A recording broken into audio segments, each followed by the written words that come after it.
इस कुटिल चाल को देख करके अब गिरगिट भी शर्माने लग गया होगा कि चलो मुझसे भी तेज रंग बदलने वाली कोई एक नई प्रजाति आ गई है, वो समाजवादी पार्टी के रूप में या कांग्रेस के रूप में। प्रदेश को बदनाम किया जा रहा है, अयोध्या धाम को बदनाम किया जा रहा है। बहनों और भाइयों, मैं आप सबसे कहने के लिए आया हूं, पिछली सरकारों में विकास का कोई विजन नहीं था, तो स्वाभाविक रूप से विरासत के प्रति भी उनके मन में कोई श्रद्धा का भाव नहीं था।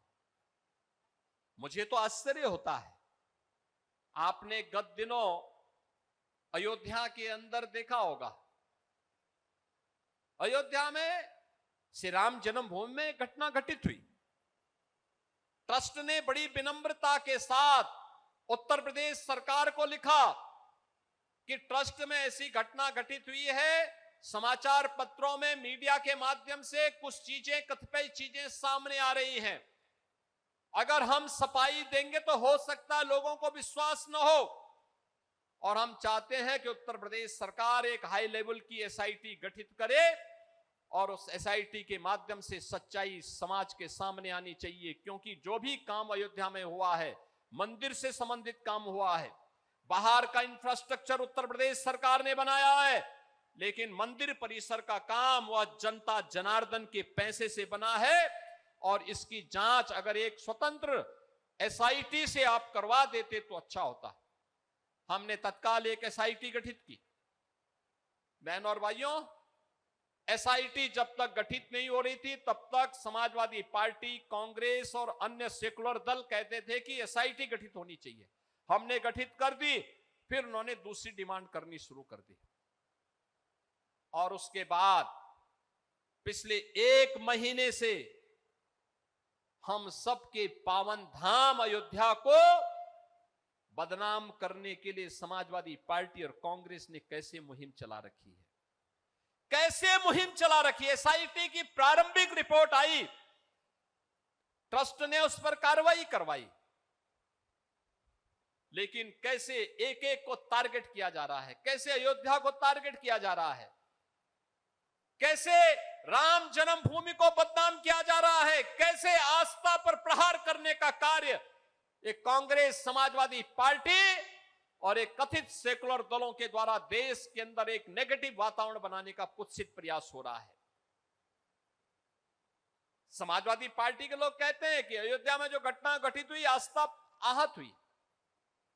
अरे आस्था तो उसकी आहत हुई होगी जिसके मन में आस्था सचमुच थी। तुम कब से राम भक्त हो गए?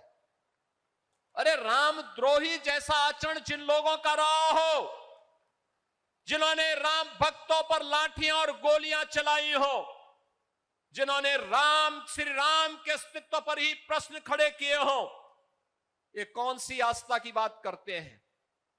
बाबरी ढांचा, गुलामी का ढांचा, बाबरी जैसा ढांचा जब हट रहा था, जो लोग उस समय बाबरी ढांचे के लिए घड़ियाली आंसू बहा रहे थे, और जो मंदिरों के विकास में लगने वाले पैसे को कब्रिस्तान की बाउंड्री वाल में खर्च करते थे, वे आज हमें आस्था के बारे में सिखाते हैं। वे आज आस्था के बारे में बता रहे हैं। यानी आस्था नहीं है, आस्था के नाम पर हिंदू धर्म संस्कृति पर, भारत की आस्था पर प्रहार करना इन लोगों की एक कुटिल चाल है। और इस कुटिल चाल में मैं इसीलिए कहता हूं, इस कुटिल चाल को देख करके अब गिरगिट भी शर्माने लग गया होगा कि चलो मुझसे भी तेज रंग बदलने वाली कोई एक नई प्रजाति आ गई है, वो समाजवादी पार्टी के रूप में या कांग्रेस के रूप में, जो कितनी तेजी के साथ रंग बदलती। कल तक एक बाबरी ढांचे के लिए आंसू बहा रहे थे, और आज राम भक्तों की भावनाओं को आहत करने के लिए किस प्रकार के वक्तव्य देकर के अयोध्या धाम को बदनाम कर रहे हैं। आज की अयोध्या त्रेता युग का स्मरण कराती है। इनकी पीड़ा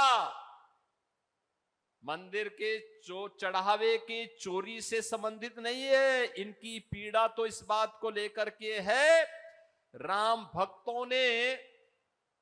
भक्तों ने अपने प्रभु को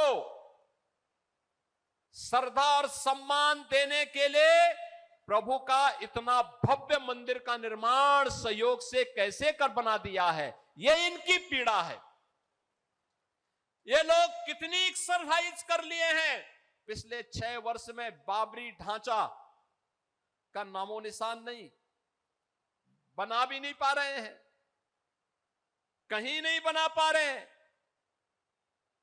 लेकिन राम भक्त बना रहे हैं तो राम भक्तों पर प्रहार करना, उनकी आस्था को किसी न किसी प्रकार से आहत करना, और लगातार एक मुहिम चला रखी है इन्होंने। देश को बदनाम किया जा रहा है, प्रदेश को बदनाम किया जा रहा है, अयोध्या धाम को बदनाम किया जा रहा है। बहनों और भाइयों, इनसे पूछना चाहिए, एसआईटी की रिपोर्ट पर श्री राम जन्मभूमि तीर्थ क्षेत्र न्यास के द्वारा लगातार कार्रवाई की जा रही है। लेकिन मैं पूछना चाहता हूं, बहनों और भाइयों, मैं पूछना चाहता हूं, एक चोरी थी, समय रहते सब पर कार्रवाई हुई है और हो रही है, लेकिन वक्फ के नाम पर हजारों एकड़ लैंड, गरीब की लैंड, सरकारी लैंड वारा न्यारा हुआ है। समाजवादी पार्टी ने और कांग्रेस ने कभी उसके खिलाफ आवाज क्यों नहीं उठाई है? कभी नहीं उठाए वक्फ के नाम पर। जब वक्फ कानून बनाया उसका विरोध इन्होंने किया, ये लोग उसका विरोध करते हैं। यानी अगर किसी चीज को रेगुलाइज करने का कार्य होता है कि नहीं भाई, आपको हिसाब देना होगा, नियम के अनुसार बताना पड़ेगा, तो उसका विरोध इन्होंने नागरिकता कानून का विरोध किया। ये लोग वक्फ कानून का विरोध करते हैं, यानी चाहते हैं कि वक्फ के नाम पर लूट मची रहे, गरीब की जमीन पर कब्जा होता रहे, सार्वजनिक संपत्तियों पर ऐसे कब्जा होता रहे, और मंदिरों को ये लोग ऐसे बदनाम करते रहे, हिंदू आस्था को ऐसे ही आहत करते रहे। ये दोहरा आचरण स्वीकार नहीं किया जाना चाहिए। प्रभातखबर.com, विश्वास वही, रफ्तार नहीं।